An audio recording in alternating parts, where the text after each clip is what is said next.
Hello everyone, this is Fahim from Awesome Tech Gaming Pro. I hope you all are well. This is another part of the video about LG G3 and Samsung S95C.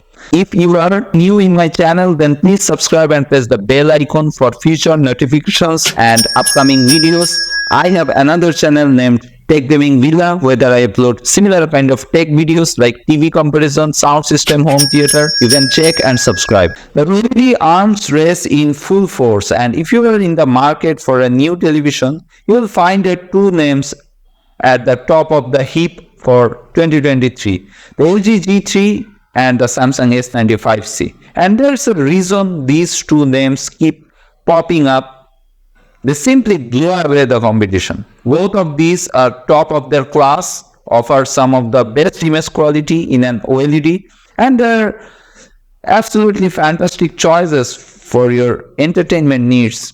I strongly feel you wouldn't be disappointed buying either. They are also relatively expensive, have nearly identical specifications, and put out virtually the same image, meaning deciding which is better is an awfully tough task. While there's no clear winner between the two, choosing which one is best ultimately comes down to the very subtle areas each excels at and which of those areas matter to you. If you will be watching in a room with a lot of natural light or a room that's simply bright, look to the LG G3. Both options here plenty bright. The LG G3 is actually the brightest OLED available though, but the Samsung struggles with extremely bright scenes like live sports with ice or snow due to its more aggressive automatic brightness limiter. The LG G3 looks attractive, but on the other side, S95C looks brighter and more colorful. This Samsung S95C, I think, is the best TV. I think there are two key reasons why you should buy this one instead LG G3. Its connectivity and pricing, which I will explain more in a moment. But there are also a few things to watch out for. The S95C has all the usual specifications you would expect: 4K 144 Hz, variable refresh rate, and some of the best picture quality you have seen before. But after reading Samsung's own reviews, apparently every day who scored the TV with 5 stars had also coincidentally been gifted a free 77-inch TV in exchange for that review. So I wondered if this TV would actually be any good.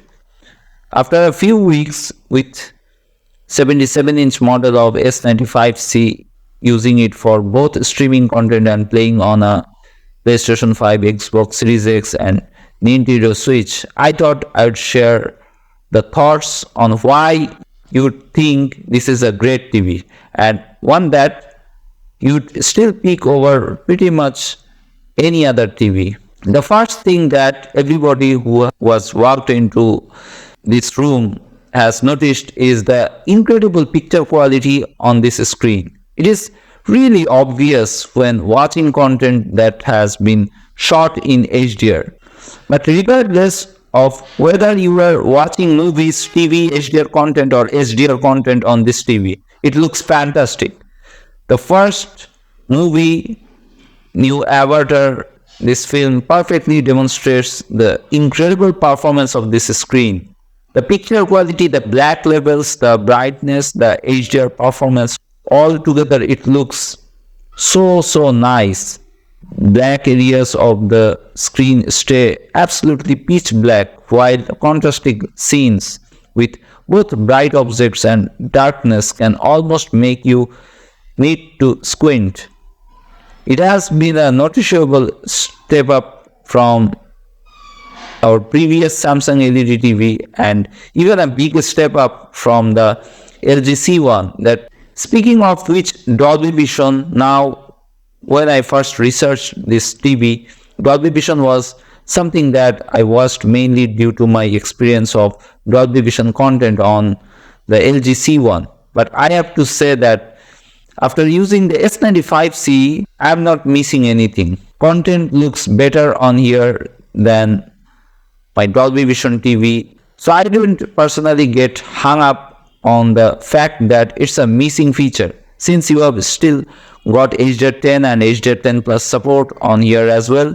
I almost didn't buy this one because of the whole Dolby Vision thing, but I read up a ton on Reddit groups, reviews, forums, and everybody who had compared these TVs side by side with the LG G3 could barely notice any differences. In terms of viewing angles, this is one of the best things about the newest OLEDs. You can be sitting at quite extreme angles to the TV and still experience rich colors and deep black levels without any notable change in color. The only exception is reflections, which coincidentally are pretty noticeable when you are sitting on one of our sofas in our lounge. But if you are watching from a distance and off to the side, you are still going to get a great experience. This TV isn't just good for watching TV shows, movies, and streaming content. It also performs really well for gaming across all the consoles. You get 4 HDMI 2.1 ports, all capable of running at full 144 Hz for the best gaming experience possible. If you are playing on the latest consoles such as the PlayStation 5 or the Xbox Series X, you will be able to reach their maximum FPS in games where it's supported, and because this TV also supports variable refresh rate, it means that any game you play on this TV will be stutter free, as the console and TV can ramp up and ramp down as necessary, giving you the best image quality. Similarly, with image quality, the brightness levels of the OLED panel, the blacks and just everything combined make the picture quality when gaming the best I've experienced before. Scenes from Spider-Man still look incredible even today, and games like Fortnite and Forza look amazing regardless of the types of game you like to play. You will just be really impressed with the general quality of the games that you can play on this screen. I have to tend to use this TV with a ton of additional light in the room, and I still love the quality of the picture. The design wise, I love how Samsung has implemented the design of the S95C. It's kind of similar to the Samsung Serif TV in that it looks more like a piece of furniture than a TV. When it's switched off, it blends into the background really nicely and doesn't stick out like a traditional black rectangle on your wall. The bezels around the screen are very thin, and the slim profile of the TV itself means that it doesn't project too far from the wall either. One of the standard features of this TV is the One Connect box, which is one of the main reasons why I ended up with this model instead of the G3. So this box comes in the box, and it means you can separate all the messy cables from the TV itself. So when you wall mount this TV, you just need to plug in the One Connect cable into the back of the TV, and then the rest of the cables are plugged into this little box. That's much easier to hide away. If you don't use a wall mount, this box has a little channel on the back that you can use to clip onto the back of the TV stand to keep things neat and tidy. In terms of TV's operating system, it's Samsung's Tizen operating system, which is a pretty user-friendly system, but sometimes it can be a bit sluggish. There is a lot of smart TV stuff that you can do with it, like controlling your smart home and lot of devices. But for the most part, I only use this TV as a dumb display and use my Apple TV 4K to control everything, which is super simple to use and integrates pretty well with this TV. Now, one really cool thing about this TV is that it also automatically switches to the correct HDMI input when you turn on a device. So if I turn on my PlayStation 5 or my Nintendo Switch, it knows that I want to use that console and it changes to that input for me. So I don't have to mess around finding the right remote and pressing the correct input on the remote. Now the last thing I want to talk about is the audio, and there's a couple of things to mention here. So this TV does include speakers with Dolby Atmos support, but like all TVs, the sound is pretty lacking. The speakers are mounted at the bottom of the TV, so if it's sat on the stand, the sound is going to project straight into your floor and generally not toward your ears. But also, like all TVs, there's not a lot of room inside the TV chassis for great speakers, so the TV sounds okay but not great, and there isn't a ton of bass coming out of them. You are going to want to get yourself a soundbar or some external speakers if you are going to be watching lots of movies on this TV. Now, because the TV supports Dolby Atmos, you can pick up a couple of really good value for money soundbars that also support Atmos and can kind of bounce sound of the walls and make it sound like it's coming from all around you. I really would recommend if you are going to spend this kind of money on a TV. You also spend a few £100 on a decent soundbar to really complete the experience.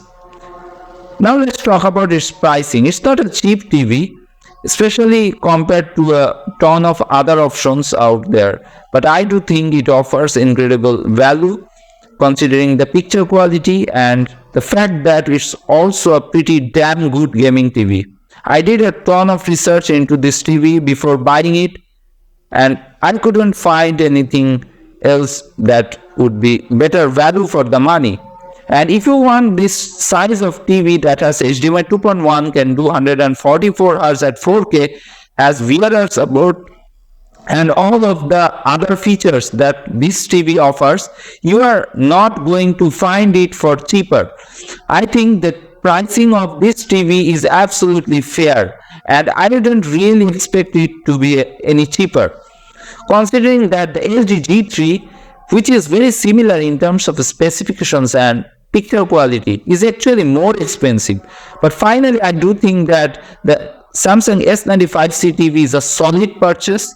I'm really glad I went for it instead of the LG G3, and despite its little issues with reflections in room and not being able to do the setup wiser properly, I really enjoy using it, and I think that the picture quality is fantastic. So if you are in the market for a new TV and you are considering spending this kind of money, I really do think that this TV offers a fantastic package, and I definitely recommend it. So what's your thought? Please write in the comments below. That's it from now.